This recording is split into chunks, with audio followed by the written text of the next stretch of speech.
This is Centered, where faith meets everyday life.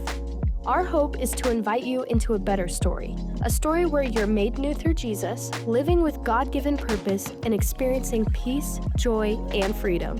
Together, we'll explore what it means to keep Jesus at the center of where we live, work, and play, bringing beauty, meaning, and renewal to every part of our lives. Thank you for joining us. Here are your hosts, David and Ben. Well, hello, and welcome to the Center Podcast.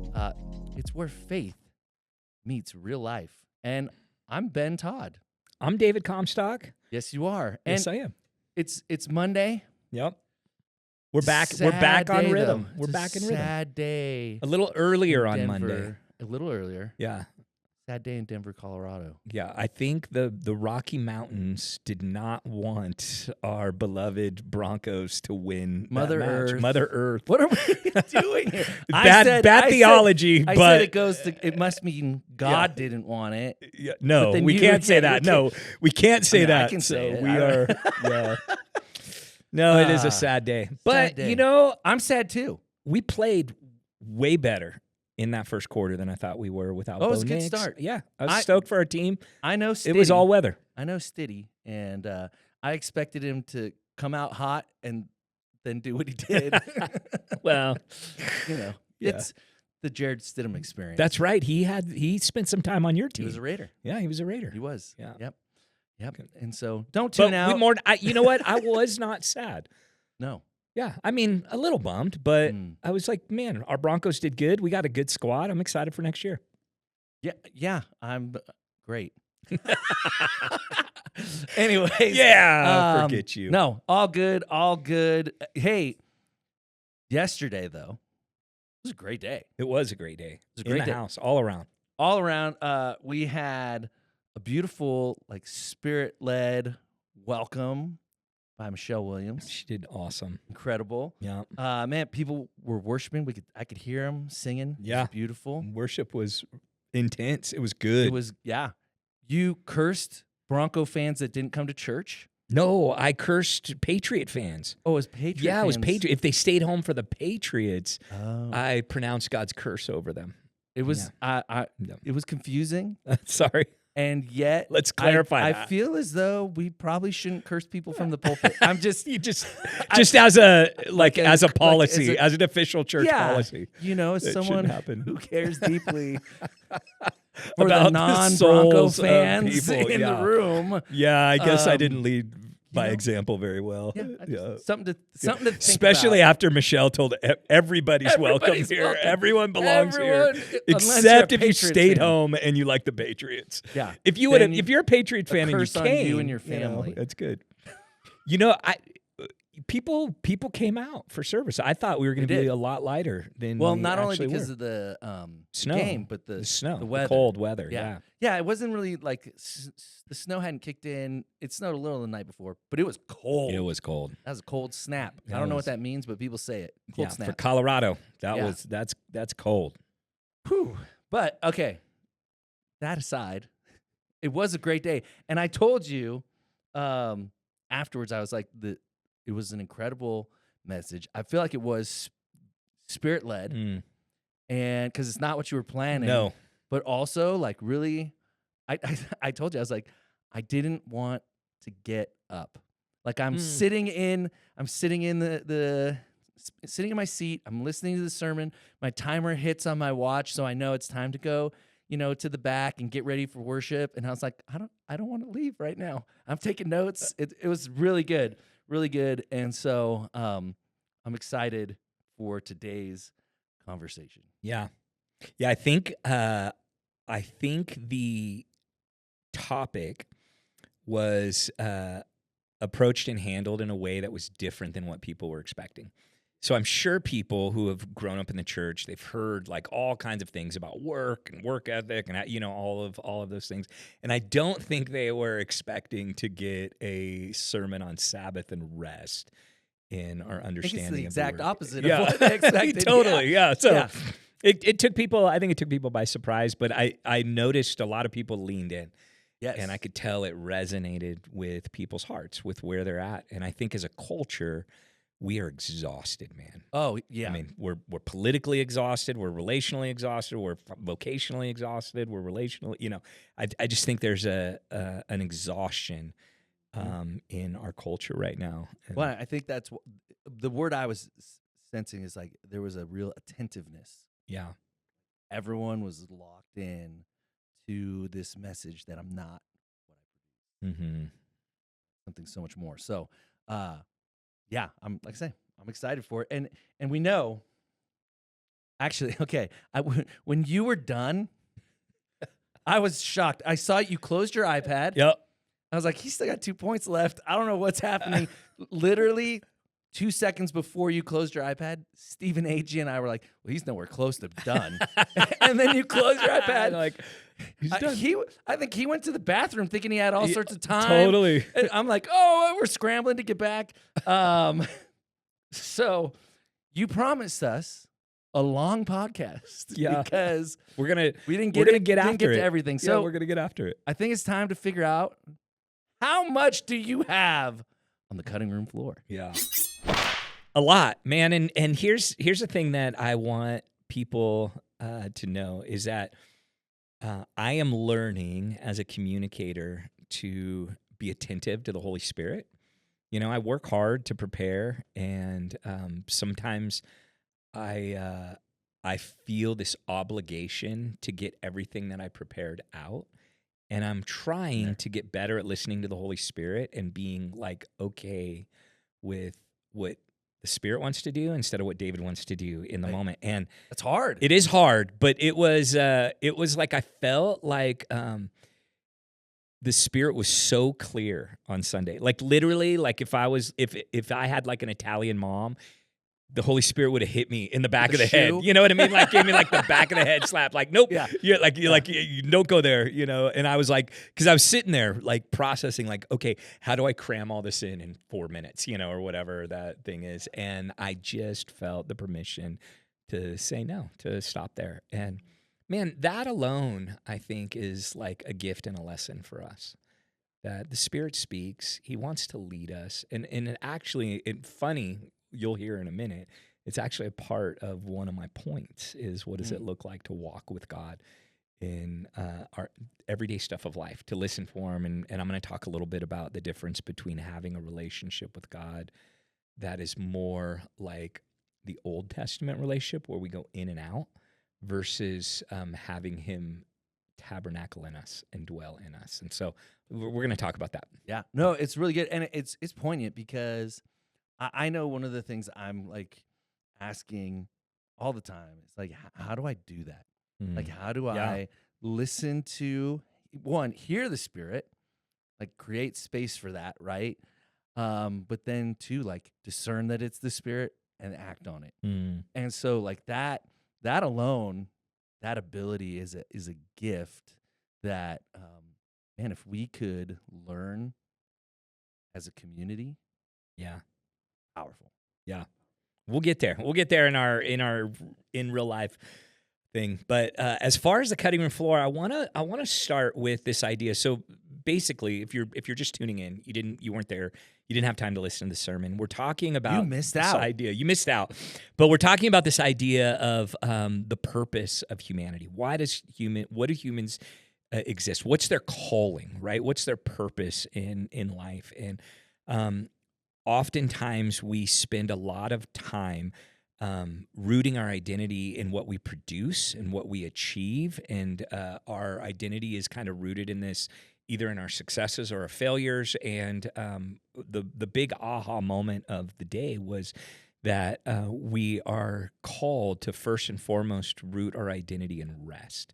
First thing, God makes and creates, and the first day that humans experience with God, or a day that God had set apart and made for rest, that God himself rest, God blessed that day, and then he made that day holy or set apart, not for himself, for us, Right. So Well, and here's what's wild about that. Every time I've heard creation narrative and we get to rest, it's never positioned as this is humanity's first experience. It's always positioned as God worked 6 days and then he rested. so therefore we must work yeah. 6 days and then rest, as Yeah. opposed to like going down and looking at the experience that God created for us. Yeah. That we start with rest. Mm-hmm. That honestly, it was like pretty mind blowing. Yeah. And to be able to have regular rhythms and patterns in our own lives that help us repattern our imagination about what it means to be human, that we don't work for rest, but we work from a place of rest. We don't work for the weekend, but we actually work from it, and we carry that into like our work, which we'll talk about in a minute. Is just, man, it's really hard because nothing else in our culture supports that.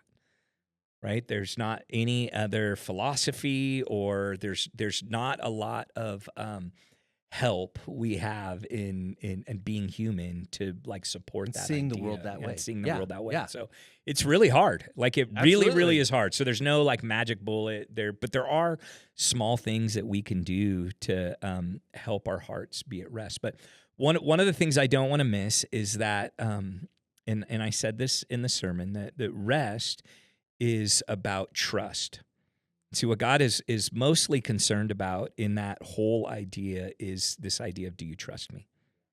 Do you trust me? Do you trust that I'm a provider? Do you trust that I'm a protector? Do you trust that my way is good? Like, do you trust me? And it is impossible to rest when you are distrusting God or anyone, Right. really. And that's a I think huge. you said restless.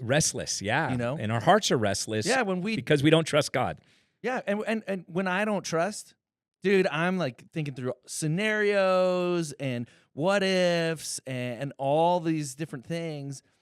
So there is a real restlessness in that. Yeah.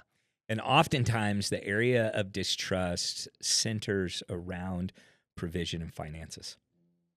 Right? And so that's why the work conversation is so important. And God starts with rest and celebration, moving us from a scarcity mindset to an abundance mindset, to there's more than enough to go around for it. And oftentimes it's mainly about perspective.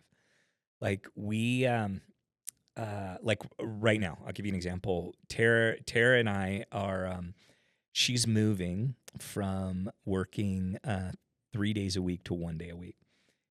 And a part of our decision making, that's a 2/3 of her income basically is dropping, which is like, it's like a legitimate big, it's a pretty big chunk of money every year that we're saying we're letting go. Like Right.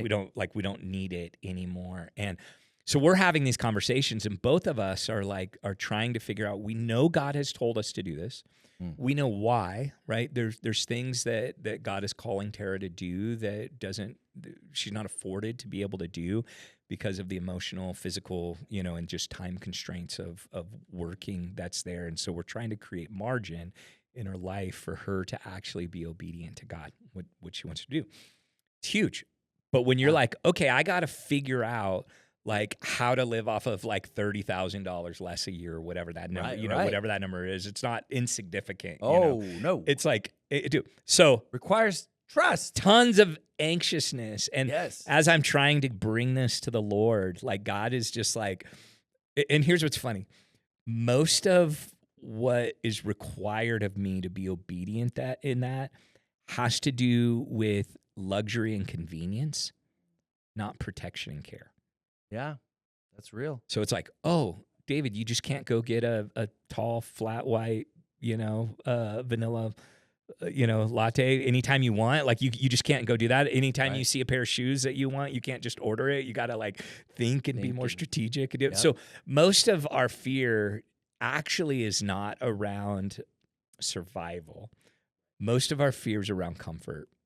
And not having Preference. Yeah, preference. Not having the ability just to do whatever I want, whenever I want, however I want, why I want it that way. We want what we want. That's kind of the whole thing. We've talked a lot about autonomy. Yeah.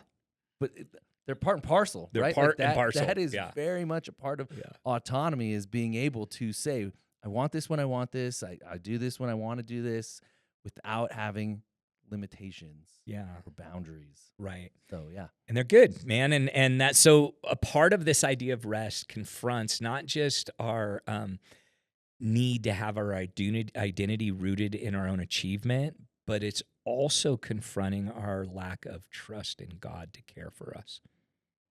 And that's a whole thing that I didn't really get to like dive that deep into no. but it was there. It was for one sure. of the things that I had. Let's talk about it now. I was going to talk about it later, but honestly, I have been, I have just been like resonating on this question. I feel like from God, do you trust me? And not like, do I trust you with, my salvation or like, no. Like, do you actually trust me day to day? And because I've just been fixated on this idea. I don't want to be the person who says I trust God, but you look at my life and you see how I'm controlling or manipulating everything to manufacture the outcome I want, as opposed to actually having a life that shows trust in God.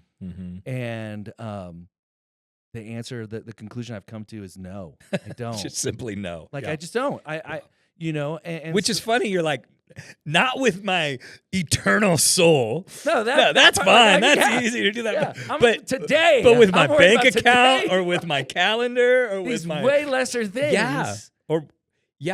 with the things that I have to show restraint in, you know, like say no to, like, those are, dude, that's a big, trust is a big deal. And it's central to understanding our relationship with God. And, everything, when we talk about like putting our faith in Jesus, we're not just asking Jesus to save our soul. We're asking Jesus to govern the whole of our lives, to teach us how to be human again, and to like trust him with the most intimate, personal, vulnerable parts of who we are. But more often than not, when we're presented with the gospel, it's not that. It's not that. Yeah. It's that save my soul. What will happen to me when I die? I like.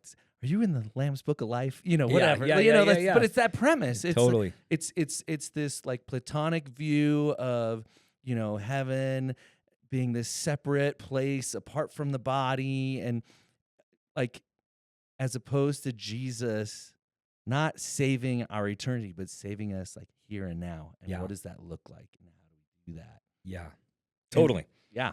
So that was the first one. The second thing we talked about is, the rhythm that we saw is God rests, blesses, and makes holy, which interestingly enough, that's our pattern too. So when we think about bearing the image of God in the world, we live from a place of rest where identity and trust is rooted in God. We bring the blessing of that trust and rest and grace into the world, and then we sanctify. We make, and I know this is, people aren't going to understand this. I'll talk about this in a minute, but we make holy. We make things holy, and I'm gonna tell you what that is, and that's a big part of our job as redemption. What we get to do when we sanctify things that have been broken by sin. Like, it's a huge part of the vocation of humanity. I didn't have a lot of time to get into that because I felt the Holy Spirit. Here's what I've been sensing is that there is a ton of pain and anger in the room. Like, people have been disappointed. They've put their trust in God and felt left down, or God hasn't given them something that they've been praying for, or they've been hurt in ways that they don't understand how it fits into the big story of God. And so I sense that there's a lot of pain and anger. So that's why I stayed on that identity piece. But when it comes to blessing, one of the things that I think we kind of look at the scriptures propositionally. If you do this, then I'll do this. It's an exchange. Yeah. Like, you do this, I'll do this. Yeah. You do this, I'll do this. And although I do want to say there is some responsibility in relationship to proposition in scripture, to covenant, to things like that. Sure. The first image of God that we get is not proposition. So blessing is not a response to good behavior, right? Blessing is the very nature of who God is. It comes out before anything did it. And listen again, like God rescued Israel from Egypt before he gave them the law. Yeah. Right? So his rescue of them wasn't dependent on their obedience to the law. And so we have kind of this weird propositional relationship with everything in our lives. And we need to break away from that and not see God as standing back and waiting for us to act before he acts. Well, I think what's so hard about that is everything in our world is Yeah. propositional. In that. Yeah. Like, if I don't do a good job at work, You get fired. I get fired. Yeah. You know, if I don't manage my finances well, I'm There's- broke, I'm bankrupt, I'm Totally. whatever. Yeah. You know, like, and so everything in our experience has this propositional nature. And so I guess the question I kind of have is like, do we need to ignore that? Do we Yeah. need to separate relationship to God and others from that? Like, how do we navigate that? Well, we do what Genesis 1 and 2 does. It tells us it's not the way it's supposed to be. So you have to remember that. Like, it's not the way it's supposed to be. So the first thing we do is recognize this is not on God. You know what I mean? Like, something happened in the world that made it, which is building the tension to next week. We're going to talk about what happened with sin being introduced. But we need to recognize that even though that's the way things are, that's not the way things are supposed to be. And then you start to ask the question and say, what is the purpose of the giving of his son, the giving of the Spirit, the building of the church? There is something that God is doing to make a new way to think about the world and the life that we live. And we need to recognize that a part of being the church, a part of our work in the church is to actually display the way things are supposed to be, right? The world judges people by status. The church does not.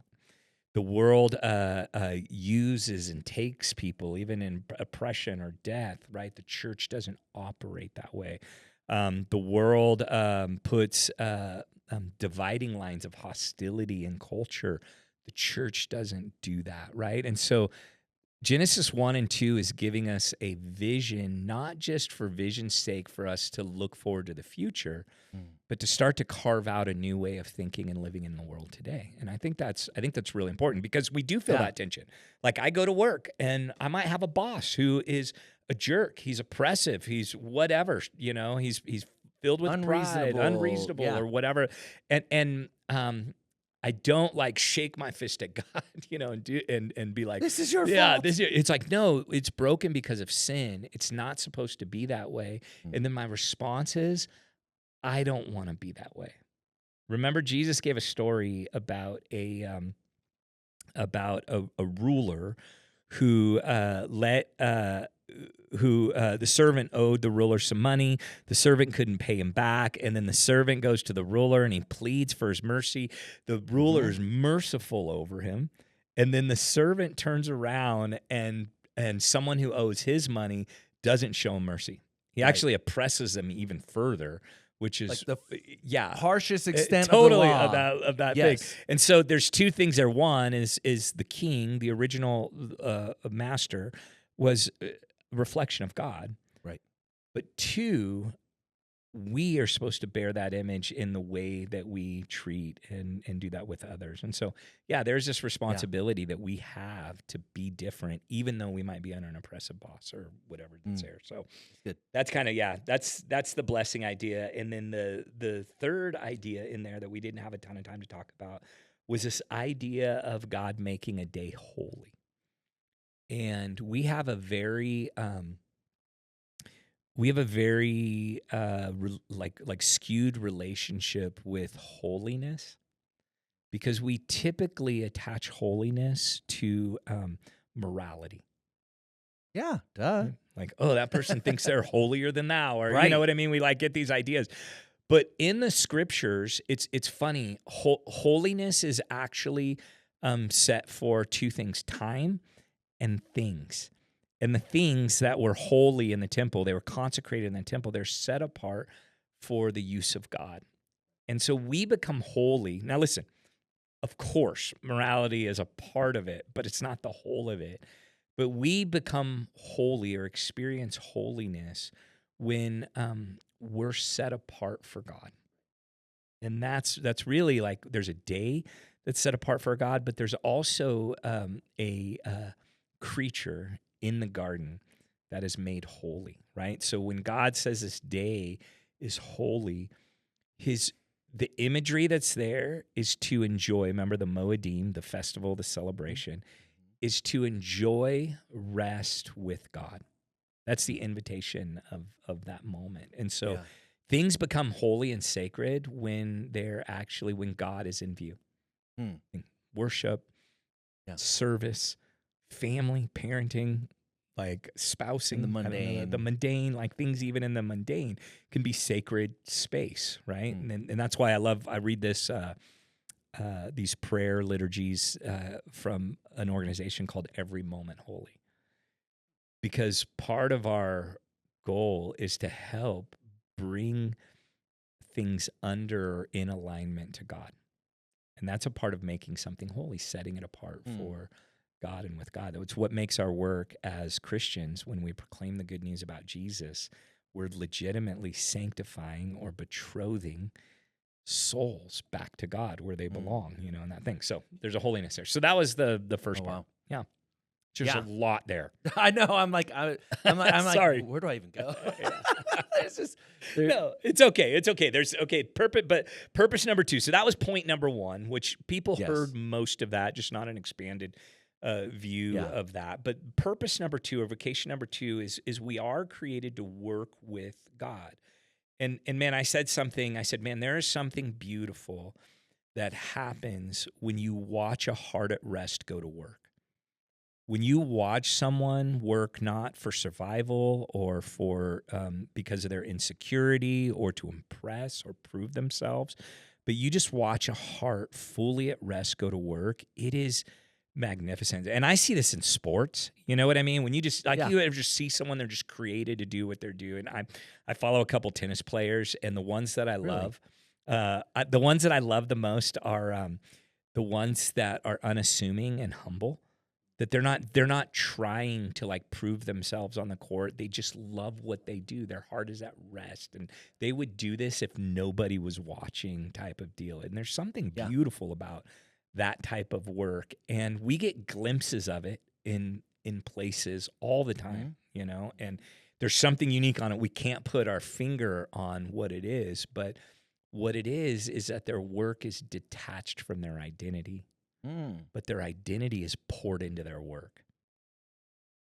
Yeah. Well, and I think there's love Of the work itself. Yeah. Itself, you know, in a way that, to your point, is detached from identity, right? Because I feel like when our identity is attached, that love, I think, can turn to desperation. Yeah. When it's really pushed on. Yep. But when it's separate, it's just love. Yeah. And you push harder, and what do you get? More love. Not this like tight grip on who I am. This is like what I do because I love it. Yeah. And in order to work that way, you cannot have a scarcity mindset. Has to be more than enough. You talked about scarcity mindset. Has to be more than enough reality to go around. And this is my whole thing. Political division, racism, most of it comes from a scarcity mindset that's, like the whole John, this town's not big enough for the both of us, type of deal. Like it's just like scarcity. Yeah, totally. Like this Western, and it's this scarcity mindset. And in order for us to win, someone else has to lose. And man, it's hard to separate yourself from, like, you say that, and I'm like, yes, like that, because that is so firmly ingrained, I think, in culture, and I tend to have a hyper competitive side to me, so like I don't have a great framework. Like, I've heard the idea, but and like I assent to it, like I it sounds like right. Yeah. How? Like that's the part that I think, even for the average listener in the room, is like, yeah, it sounds really nice. Yeah. That sounds like Eden. It sounds It like is heaven. Eden. It is Eden. You know? That's the whole idea. So is how do we bring how do we get that that back? Yeah. Yeah. Well, and you have to go to the story of the Good Samaritan. Okay. You know, that is like this framework that Mm. recaptures this idea of like just because something costs me something doesn't mean I lost. And just because someone else gained because of what that cost me doesn't mean I lost, you know? Like we just have to imagine what loss and gain actually is, you know? And the gospel's really designed to do that, to really retrain us Right. in that whole idea of loss and gain. And Jesus would say something like you know, whoever loses his life for my sake has everlasting life. You know, like he Right. flips the paradigm, and it's Eliot, I think, says he is no fool who gives what he cannot keep to gain what he cannot lose. So I want you to think about like that phrase, to give what you cannot keep, Yeah. to gain what you cannot lose. And Jesus talks about what good is it to gain the whole world and lose your very soul. Right. So he's changing our understanding of what gain and loss is. You know, it's funny. We dabbled with this show on Apple TV, Your Friends and Neighbors. Mm-hmm. We ultimately were like, okay, there were some things that we were like, we don't need to watch this. But one of the things, this guy gets pushed out of his job and kind of unscrupulously, you know, kind of happens. And the boss who pushes him out says, it was never really yours if you can't keep it. Mm-hmm. And so, like, it's interesting, like, not not a Christian show. Yeah. But there's this truth nugget in there, right? Yeah. Like it applies to the whole of everything I possess. Yeah. Yeah. And we have a skewed relationship, especially in the West, with stuff. Yeah. Very skewed relationship with ownership and stuff and things like that. And it's gone bad. But let me Genesis 2:15 says, the Lord God took the man and put him in the Garden of Eden to work it and take care of it. And one of the things that the English language doesn't do it, like one is we have a ton of baggage around working it. You know what I mean? Like there's a whole show, Severance, you know, about like having an innie and an outie, right? Like my inside work self. Oh, it was great. It was amazing. But it shows you what our cultural perspective of work actually is. You know, like everything in the silliness of what they did day in and day out was basically to say your work is meaningless. That work has no meaning, and you're just doing it to earn a living. And then your outside self is something else. You enjoy life, you do it, and work is just this prison that you go to do meaningless tasks that have no purpose or place in your, you know, in your life. And that is not this word. And the two words that when we talk about work it and care of it is about cultivation and stewardship.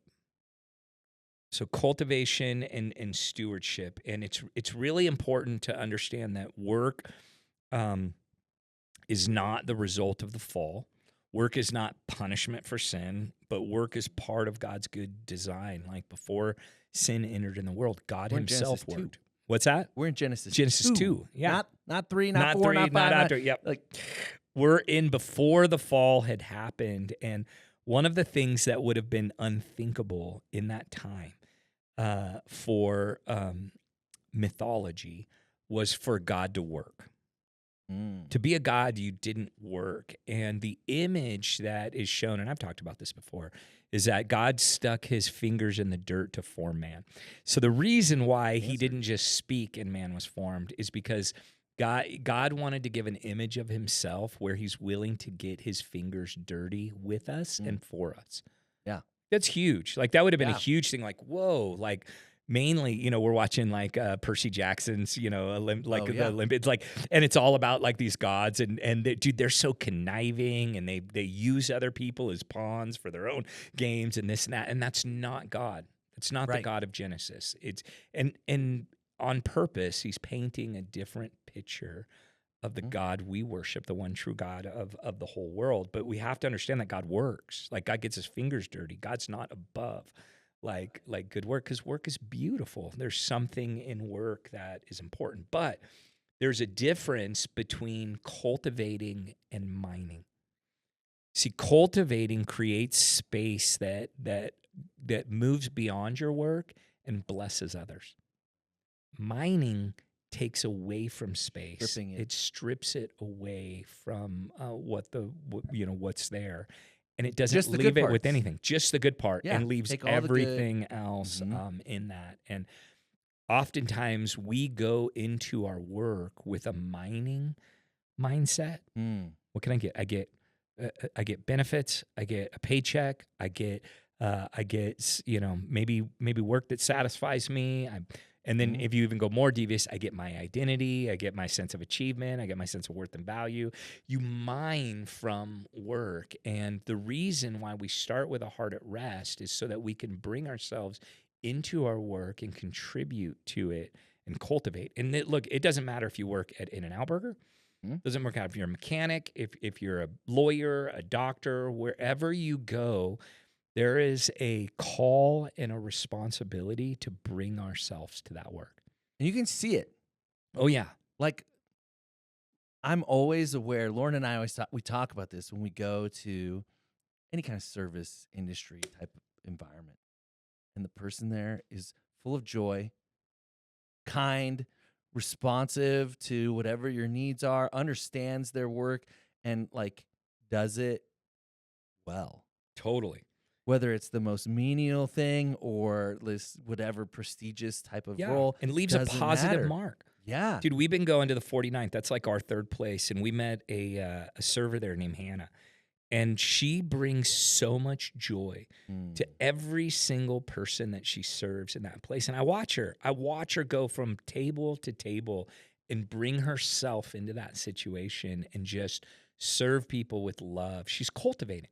Right. She's not just mining. She's not just taking. She's not just doing it for tips. She's not just, you know what I mean? You can tell there's not an ounce of mining in her heart.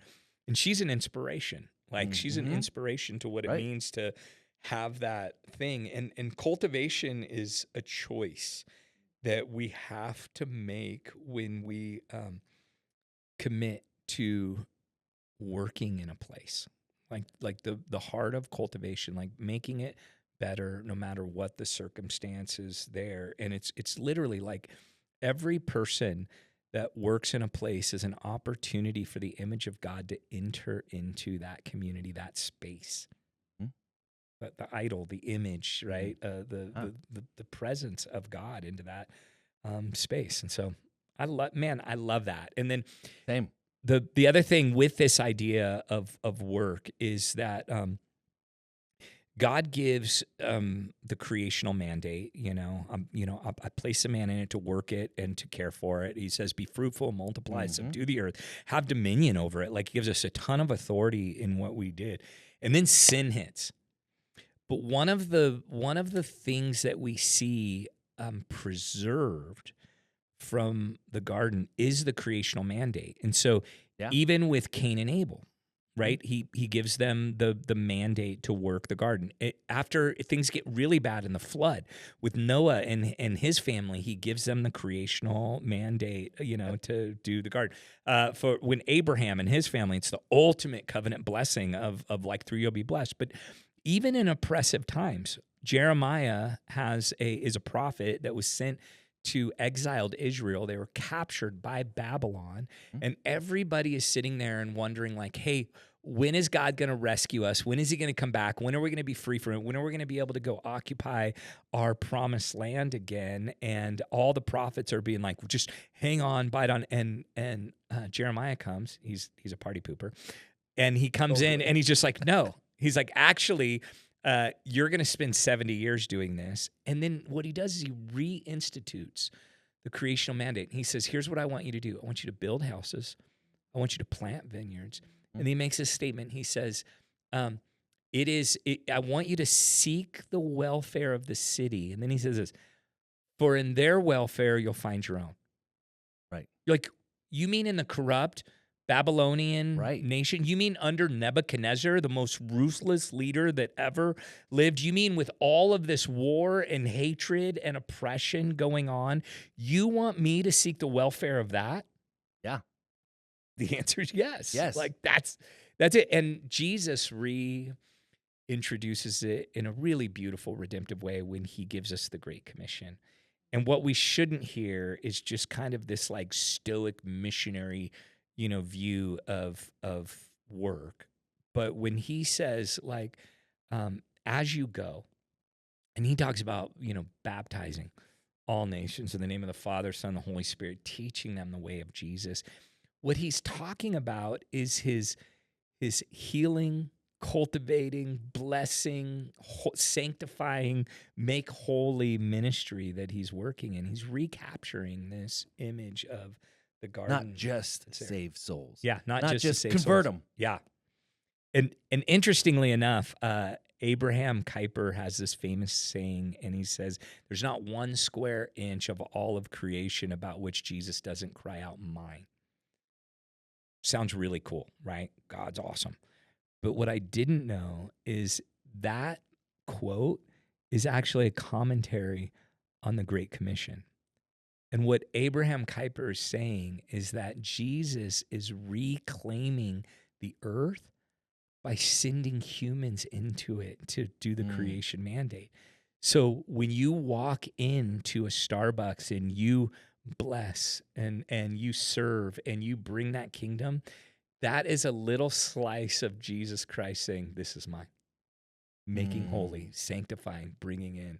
And I had no idea. I use that quote as like a Jesus, Jesus is awesome type of thing, instead of saying, okay, what stewardship, what responsibility do I have to claim space back for Christ in our life? So, wow.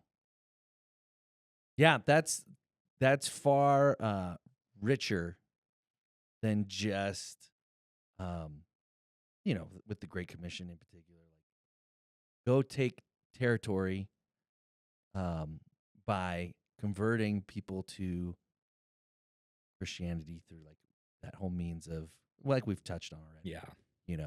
Eternal, where's your eternal location? Yeah. If you were to die today. And that's the thing. We're never called to make converts, but disciples. A disciple is a follower, a learner, someone who's submitted the whole of their life to the way and will of Jesus Christ. What's the craziest church interview question?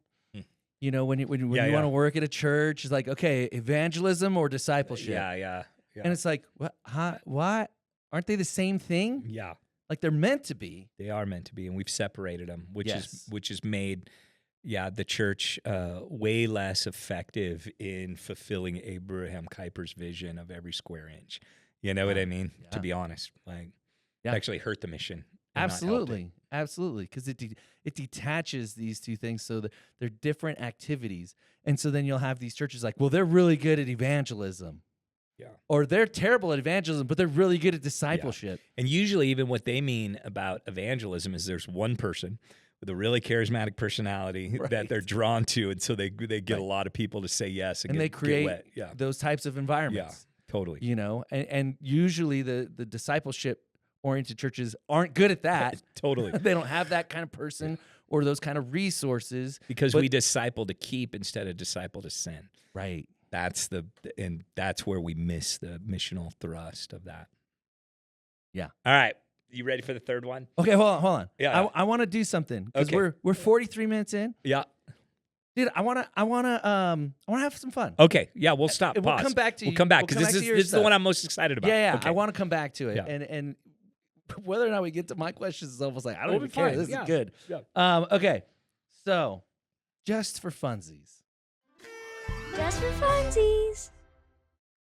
If you're new to the podcast, this is the part of the show where we push pause on theology and bringing it into real life. We just have a little bit of fun.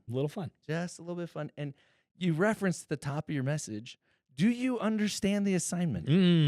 Yes. And I just thought, okay, this will be fun. Let's test David's cultural fluency a little bit. I always like you to like to quiz test you. my cultural I like to quiz fluency. you. It's fun. And then maybe we'll have your son listen and he can critique you. So When I was young, I was an old man trapped in a young man's body. what are you now? Now I'm an old man trapped in an old man's body. I have a friend who I used to tell him, dude, you were born old. Totally. Yeah. All right, so I'm gonna throw out some like real phrases, stuff from like TikTok, Yep. memes, Okay. all that kind of stuff. What do I do? What do you want me to do? Some of them are super intuitive. Okay. Some are kind of nonsensical, but they all are going to be used by future pastors who are in seminary today. Right now. Yeah. Gotcha. Yeah. Wow. To Okay. go back to that. Yep. Okay, so let's see if you understand the assignment. First one, just 2 words. It's giving. It's giving. It's giving. What does that mean? Like, man, I like the way this makes me feel. Like, Oh. this is good. This is good. Like, it's giving me all the feels. Well, you're in the ballpark in terms of like it's giving, but it's actually like that could be a vibe it's giving. Okay. Like it's giving this. So you could say it's giving Final Rose energy. Think The Bachelor. Yeah. So like that kind of moment. Oh, Or like it's yeah. given Target Mom. Oh, or it's given undercover FBI agent, like like there's something secretive going on here. It's given narc And so vibes. it's given just like narc vibes. a way It's to giving. say like this is the Okay. vibe I'm getting. Okay, It's I giving. like that. Okay, It's giving. Yeah. I Okay. was close. You were in the ballpark. I was close. Yeah. Yeah. Absolutely. Main character energy. Like Main charisma. character energy. Ooh. Yeah, kind of. It's like old Riz. Is that like what? Like It's the new Riz. It's the new Riz. Kind of. I mean, it's definitely like someone who is like super important. Okay. Or they act like the world revolves around them. I don't have any of that. Yeah. It's giving main character vibes. Yeah. Main character energy. Ooh. Energy. Main Okay. character energy. This one's fun. Girl math. Girl math. Girl math. Yeah. I would say that if I don't know what this means, but if I was This to should be guess, fun then. if I was to guess, it always works in favor for the girl. Well, okay. You're right. Girl math always adds up for the girl. You're right. It's kind of like this, like, okay, the situation is I buy 2, I get 1 free, but I only need 1. Gotcha. It's girl math. I'm definitely buying 2 because I get 1 free. Such a great deal. Yeah. Like Can't miss it. How do I not do that? I have guy friends who use girl math. Yeah. My I used to have a wife never buddy who uses would this math. always like he would like get the larger meal at a fast food place to save 32 cents, even though he Right. didn't need like. You're like, dude, it's 32 Well, because cents. the price per French fry goes down Exactly. if I buy the large. And you're like, you're not doing yourself any favors, bro. Yeah, That's but you're girl math. also going to be a large. That's girl math. Yeah. No, that's girl Okay. math. All right, how about this one? Delulu. Ooh, Delulu. Yeah, it's not Samson and Delulu. It's not Samson. It's, Delulu. Delulu. I mean, it sounds like something. It sounds like something that Joey would say on Friends. Hey guys, my Thanksgiving Delulu. pants. I have no idea. Delulu is delusional. Oh, Yeah, he's man, Delulu. she's Delulu. She's Delulu. Yeah, she just thinks Why so she? high Why of not he? herself. He could be Delulu He's too. Delulu too. Yeah, Yeah. anyone can be Delulu. Okay. Okay, how about core memory unlocked? Core memory unlocked. Is this like when someone gets really mad because of like childhood trauma? Well, I mean that could happen. That could be an example of it. Okay. Yeah, it's like when some random event triggers like a really vivid memory from your childhood or your past. So like, I don't know what an example would be, but so no, I'm not going to tell that story. Never mind. It's just any insignificant thing. It's usually an insignificant thing though, Gotcha. that will trigger something like that's really core to. Nice. Did you just protect your kids or one of us? No, I protected myself. Gotcha. All right. Last one. I hear this one a lot at home. I'm him. I'm him. I'm him. Oh yeah. I have not heard this one at home. I do have a 14-year-old. I'm him. I'm him. Is it positive or negative? Well, the person saying it is being positive about themselves. I'm him. Okay. So they Yeah. see someone doing something amazing and they say, I'm him. Well, yeah, they would. In that case, they'd say, "Well, he's him," or "She's him." No, I don't know if you say "she's him." I'm not that culturally fluent with the language, but like my boys will hit a shot 3/4 court. I'm him. Like I'm the best. I'm the Gotcha. hero. Yeah. The main back to the main Like, character. It's almost like Like- you fill in the blank. Like anyone who does something amazing, I'm Oh, yeah. him. Yeah, Gotcha. I distinctly remember the bubble playoffs. Yeah. for NBA.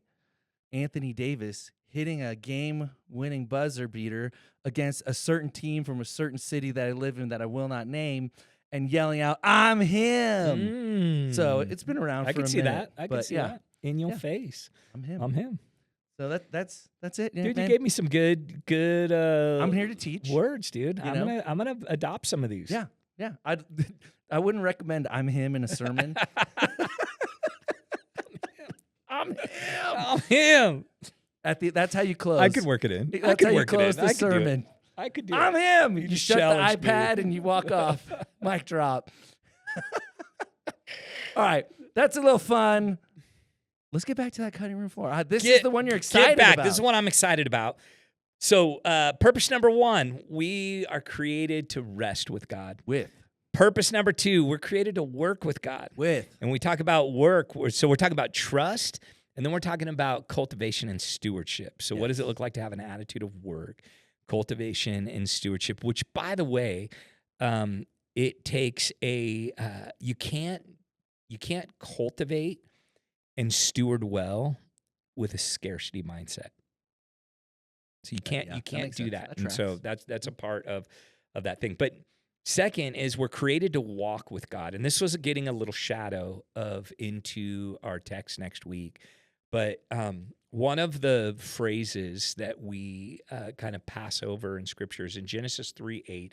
It says, they heard the sound of the Lord God as he was walking in the garden. And that doesn't mean a lot to us. It's just information to us. But to the reader during that time, it would have, there's connotations in the language of this being a regular habit.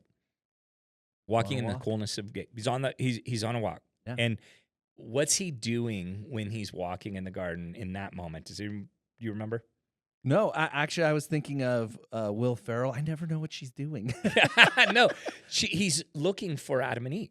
Oh, Remember, they're that hiding in that yes. moment. They're hiding from him. Which I've heard people argue, like, Yeah. well, so God's obviously not all knowing. No, oh, come on. Yeah, it's beautiful language. But so here we have this idea of God being with Adam and Eve, spending time with Adam and Eve. And that regular time of their walk in the garden with Adam and Eve was disrupted by sin. So that's the whole image that is there. And then there's a casualness to the language that communicates that was a regular rhythm or something that God was expecting to be. Like he was expecting to be with Adam and Eve in that moment. He wasn't, right? So you have this. Yeah, interesting, because it's not making this grand statement like God wanted to walk with them for like this one time, this one moment. Because if it was an unusual thing, it would kind of be outlined in the text. Like, this is a big deal. God wanted to walk with them, and he can't find them. Right. And they're hiding. But this is it. Walking. And the consequences of sin was they got removed from the garden where God dwelled with him. And so their walking with God was different. Now, as he's introducing this, remember, he's reestablishing his relationship with his people. His covenant promise that was actually made that we're going to talk about. Moses wrote this. Yep, Moses wrote this in the garden. And when he guided, so there was this new thing. Remember, he walked with them with a cloud of fire by night and a cloud that covered their shade by day. So there's this reintroducing of walking with God. And then if you fast forward, he introduces the temple. And what's really, really cool is the temple was patterned after Eden. So you have gold, which it talks about in Eden, right? Flowed in the rivers. You know, you have ornate foliage that's meant to represent a garden. That's there. You have the cherubim, or cherubim, depending on how Hebrew you are. You Not have very. guarding the garden, but then now you have it guarding the Ark of the Covenant that is there. So it's this garden thing, and the temple or the tabernacle, which then became the temple, was actually the place where the heavenly presence of God dwelt on earth with man. Yeah. So you have this new understanding of God wanting to be with his people. And you see this pattern all the way through the temple. And when Jesus died, when he gave up his last breath, there was a curtain that got torn in two. Now, that curtain separated man from the Holy of Holies, from the presence of God. The temple was torn. So there's no longer a need for clouds of fire, clouds of cover. There's no longer need for a tabernacle. There's no longer need for a Holy of Holies. There's this breaking that happens that opens up a way for man to walk with God again. And that's what you get at Pentecost when we're actually filled, where God even says, the kingdom of heaven is in you, right? The Eden, we become this new Eden until the new Eden, actually is formed and the new creation comes. But the whole idea is that in the Old Testament, we had this attitude of going in and out to meet with God. You went up a mountain and came down a mountain. You went into the temple or the tabernacle, came out of the temple. Only certain people could go into the Holy of Holies and out of the Holy and Holies. And so there's this idea that a relationship with God was an in and out relationship. We go in and meet with them and come out and meet with them. With Jesus, there's this new reality where we no longer have to go on mountaintops. And this is what he tells, your people say you have to worship God there. And he's like, I'm telling you the truth. This day you worship God in spirit and in truth anywhere, everywhere that you're at. And so my call is, our vocation is to walk with God in every stuff of life. And I think even to this day, we have trouble with Paul's words when he says, pray without ceasing. Talk with God always, right? I think we still have a relationship to God where we go in and out. Go into church and I'm with God. I go into my prayer time, in my study, in my cup of coffee, and my Bible, and I'm with God. I sing this worship song, and I'm with God. But we still have an in and out, not understanding that now we get to walk with God in the coolness of day, the most mundane, ordinary time of stuff that is happening. And my challenge for people is look, are you still in a relationship with God where you have to enter in and then you leave? I say my prayer, and then I leave God there and go do my things for him instead of with him, walking with him. And man, and this just gets to your point of I believe that God wants to be intimately involved in the most mundane and ordinary things in our lives. The changing of the diapers, the doing of the taxes, the date nights and the hobbies and the things. It's are we walking with God? Do we recognize the presence of God in the everyday stuff of life? Well, and I think to the point of the in and out, we often like to keep God out of certain arenas. Yeah, there's of our things I don't lives. want him involved in. Yeah, because I'm gonna have to clean some things up or change something or do some work related to it or trust him or whatever it is. Yeah. And so we take this in and out. It's not just I go to a certain location and that's where I find God at church. Right. Or I listen to worship music in my car and I sing or just whatever, meditate on it. No, it's actually there's these spaces in our life that we like to keep God out of. And it sounds like what you're saying is that's something that we're doing, but it's not the way that God's designed it. In fact, it's meant to be completely open. To walk with him anywhere. And I think that's where guilt comes in a a lot, and here's like just practically, like I hope that we could be a place that's safe for people who really struggle. Mm. And so like I talk with both men and women who struggle with porn addiction. Mhm. And like some of my first questions, I'll say this. I'll say, "Hey, have you invited God into that?" And they'll Wow. look at me like I have, like I the might as third well have eyeball. poked them in the Yeah. eye with a fork, right? They're like, Right. "No, I haven't." You know, what I mean? Why would Like, I do Yeah, that? it's like, and my point is, Yeah. dude, God's already there. Yeah. God already knows. He's already there. We don't have to hide from him and then go into the tent to get our penitence and things that we view Right. as our religious rites and washings and rituals. It's there. God wants to meet us in the darkest places, and I feel like people don't experience freedom from sin the way that God desires them for is because they don't invite him into that. They're still Yeah. living a going in and going out relationship. Like, Absolutely. I've had the same conversation with married people who are like, "Well, I don't, we don't have enough sex." And it's like, "Well, have you invited God into that? Are you trusting in God that to area, meet yeah. your sexual needs, or have you put that full weight and responsibility on your spouse?" Totally. Yeah. And it's the same thing. They like, "What? No, I haven't done that. Yeah, That's weird." right. That's it. Like, but He's- it is like, what's the source of healing? Jesus. Right.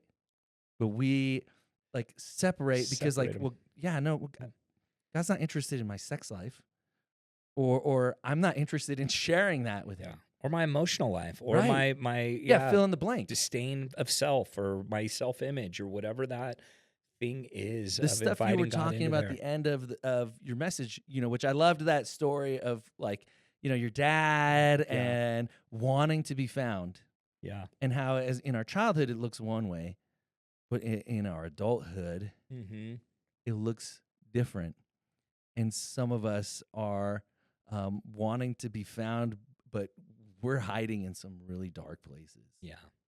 And just inviting, like just giving that little squeal.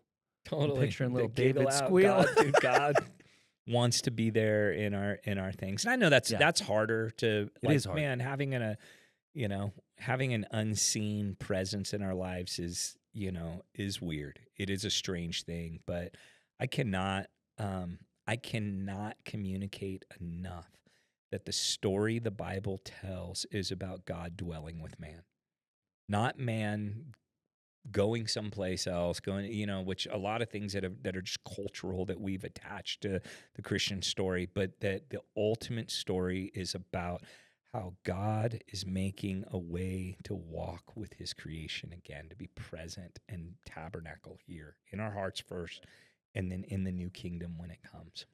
Yeah. And it wasn't until sin Yeah. that God's like, "Where are you?" Yeah. That Totally. we did hide. Yeah. You know? Which is exactly what is implied in that verse. Mm. Like because again, Right. we look at it as, oh, that's silly. He's God. Why would he be? Why is he even asking this looking for question? it? But there's a reason that the author put that there in that way, because it's communicating something about the heart of God. When we've done that. Yeah. We do that as people, as parents. Your kid totally broke this lamp or whatever, and you're like, "Who broke this lamp?" Yeah, totally. No, we know who Yeah. broke the lamp. Who wrote on our wall with Sharpie? I don't know. Yeah. Was it you, Tara? Right. Yeah. So it's silly that people will take that to explain away just the all-knowingness might of God. of God. Yeah. When it's like, well, no, we do this as well. So that's the best I could do in an hour. That's pretty good. Yeah. So we almost we could have just stuck it out, 90-minute sermon. Yeah. No. Nobody would mind. No. Nobody would mind On that. a divisional playoff day, nobody would have mind. Yeah. Hey guys, Sorry. I know you've got plans for this game, but pack it in. We need We're we gonna need you be here. We need you here for this. We're gonna be here 2.5 That's what the hours. podcast's for. Is what it's for. That is why. Yeah. That's why we do this. And I think if I got anything from Sunday, it was that there's like a real hunger and a need to understand this at a level that I think we haven't even really explored. Mm. Like we've been content with the cultural narratives that we've heard. And I don't know if content's the right word, but it's definitely ingrained. Yeah, we've accepted them as true. We might not even know that there's an alternative to seek out. Yeah. But I just sensed so deeply in the room there's a hunger to know this more Yeah. exists. So yeah, really, really powerful. Yeah. I think honestly we should talk about your low key obsession. You got one? You got something? Yeah, man. I guess my low key obsession right now is my heart's heavy with the so far 2 losses of life and ice. And look, and I'm not here to like pick a side, but I am burdened by the fact that I've seen such callousness when it comes to loss of life, and I've seen an immediate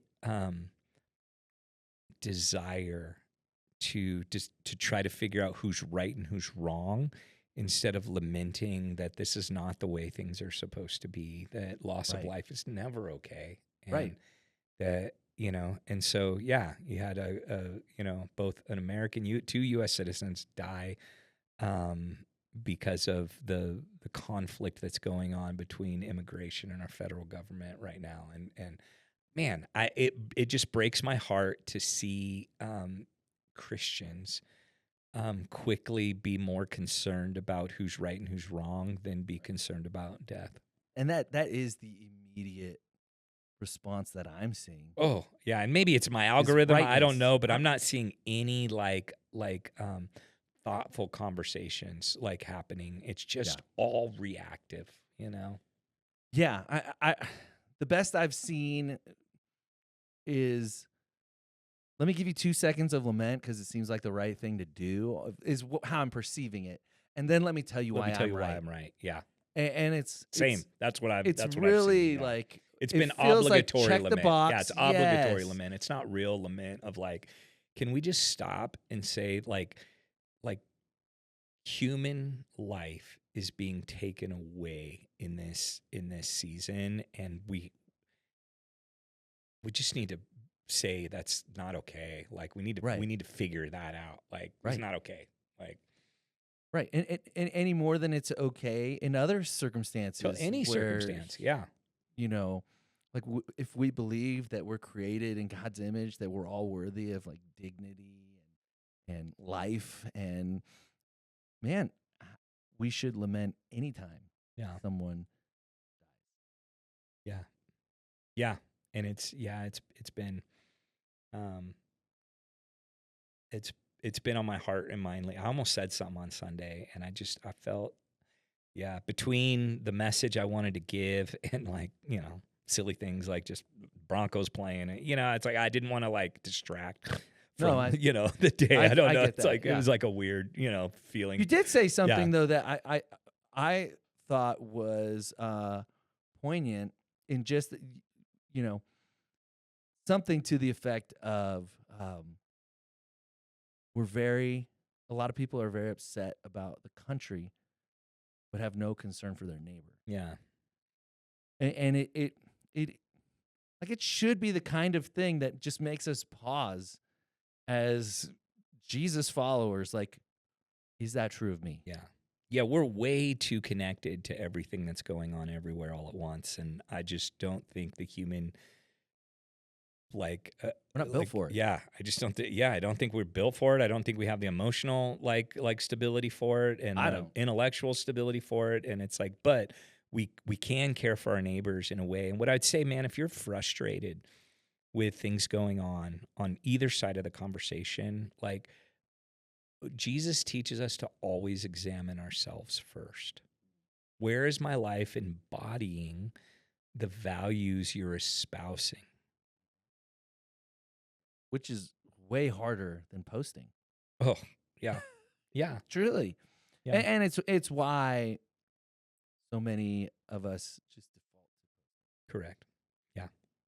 So, So that's good. it. I know that's heavy, but that's where my heart It's is. real. It's And real. as a pastor, I'm trying to figure out how do I lead our people through this, and how do I disciple our people to be different and to bear the image of God into all of their convictions and beliefs. No, it's good. It's good. Yeah. All right. Well, how do we do this in real life? Man, 'Cause there's a lot. yeah, I don't have any practical application. Here's what I would ask people to do. Sit in this for a little while. This new story that's emerging in Genesis 1 and 2. You know, all the things that we've talked about from this last week, to dust and distinction with Freddie, to learning who God is, and boundaries, and limitations. Like sit in that for a little while and just chew on it and pray through it and wrestle with it, and read the scriptures in that lens. It changes a lot when we begin to read the scriptures through this new story that we're telling. But yeah, sit in it. It's okay. It's okay if you don't have all your answers, or if you're like, man, but why didn't David talk about what a day is and a 24-hour period? Like, try to resist the urge to like get the Bible to be something it was never intended to be. Like, sit in the story. Yeah. Yeah. That's because I was thinking along the same lines. Just like, just examine yourself, your life, how you interact with these things. What does this mean for me? Mm-hmm. You don't have to have this grand idea or this monumental shift, but that could happen. Yeah. If that's what the Spirit's doing in your life, that's amazing. Like, great. Totally. Yeah. But it could also just be these subtle ways that we that reshape the way we think about work, what we produce, and how I really liked what you said about how we can reflect God in the way that we interact with others when it comes to work. Mm-hmm. We might have a bad boss. We might have a bad situation. We might be really like feel stuck. But we don't have to be that. And so I think, that's one for me. Yeah. You might have something else. Yeah. Oh, I don't see the red light. That'll be interesting. Well, I think that's a podcast. That's a podcast. We did pretty good. We did great. A little longer, little but long. not It's all crazy. right, not too crazy. Yeah. Hey, thank you for sticking with us. We love you. We appreciate you, and we'll catch you. What's next week? Next week, we're talking about sin, Satan, and death, rebellion. Ooh. Yes. The fall? The fall. Ooh. Oops. Oops, I tripped. Did someone who left that banana peel there? Yeah, exactly. All right, we'll catch you next week. Thank you. See you next week. Thanks for listening to Centered.